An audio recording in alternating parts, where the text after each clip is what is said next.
L'infini se contemple indéfiniment.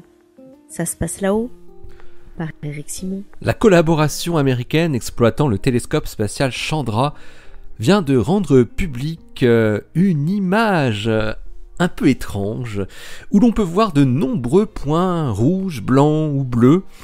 Et en fait, ce ne sont rien d'autre que des trous noirs. 70% d'entre eux sont des trous noirs supermassifs. Cette image est en fait l'image en rayon X la plus profonde jamais obtenue avec Chandra, résultant de l'accumulation de 7 millions de secondes d'exposition, soit plus de 11 semaines. Cette image est extraite du Deep Field South de Chandra, dont la région centrale contient la plus forte densité de trous noirs supermassifs, tapis dans des noyaux actifs de galaxies encore jamais vus. Presque 24 000 par degré carré. Pour donner un ordre de grandeur plus parlant, cela correspond à 5000 trous noirs supermassifs dans la surface d'une pleine lune. Chandra a le pouvoir de voir entre guillemets ces trous noirs grâce aux intenses rayons X qui sont émis par la matière échauffée et qui est en train de tomber en spiralant vers les trous noirs. L'image du ciel profond offerte par Chandra permet de remonter très loin dans le temps, jusqu'au premier trou noir, et d'observer des évolutions au cours du temps cosmique. Et cette étude permet également aux spécialistes de raffiner leurs idées sur les processus de formation des premiers trous noirs supermassifs qui ont grossi durant les 2 premiers milliards d'années après le Big Bang. L'équipe de l'astronome chinois Bin Luo et ses collaborateurs internationaux montrent que ces premiers trous noirs ont dû apparaître brutalement plutôt que par lente accumulation de matière. Les chercheurs dont l'étude a été présentée cette semaine lors de la 229e réunion de l'American Astronomical Society à Grapevine au Texas et publiée dans The Astrophysical Journal Supplement Series parviennent à déterminer que les premières graines de trous noirs étaient déjà très massives, entre 10 000 et 100 000 masses solaires. Ce qui donne de bonnes indications pour répondre à la question chaude actuellement de la vitesse de grossissement des plus gros trous noirs supermassifs dans l'univers très jeune.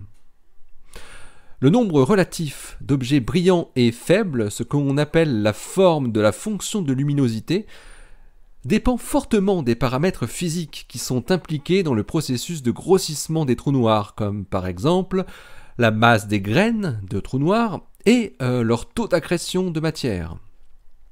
C'est en observant une fonction de luminosité plate, c'est-à-dire impliquant une forte population de sources brillantes, que les chercheurs arrivent à leur conclusion. Mais les astrophysiciens ne détectent pas seulement des trous noirs supermassifs très lointains. Parmi toutes les sources de rayons X détectées par Chandra, de nombreuses correspondent à de grandes populations de trous noirs stellaires de 10 à 100 masses solaires, appartenant à des galaxies massives jusqu'à des distances de 12,9 milliards d'années-lumière. Pour parvenir à ces beaux résultats, l'équipe américano-sino-européenne a étudié les émissions X de 2076 galaxies, identifiées dans le champ profond du télescope Hubble, s'est relevé CANDLES, Cosmic Assembly Near Infrared Deep Extragalactic Legacy Survey, et GOODS, Great Observatories Origins Deep Survey. Donc toutes situées entre 11,9 et 12,9 milliards d'années-lumière de nous. Mais ils comptent bien approfondir encore leurs observations, toujours plus loin et plus tôt, avec le futur télescope Webb, dont la puissance devrait permettre d'associer toujours plus de galaxies très lointaines avec les sources X les plus difficiles à détecter, pour espérer transformer les indices actuels sur la formation des premiers trous noirs en paradigme. Le communiqué de Chandra X-Ray Observatory de cette annonce au 229e meeting de l'AAS est en lien en bas de ce billet, et l'article de Bin Luo et ses collaborateurs s'appelle The Chandra Deep Field South Survey 7 Millions Seconds Source Catalogs, paru dans The Astrophysical Journal Supplement Series, le volume 228. Et le lien est également en bas du billet, bien sûr, comme toujours.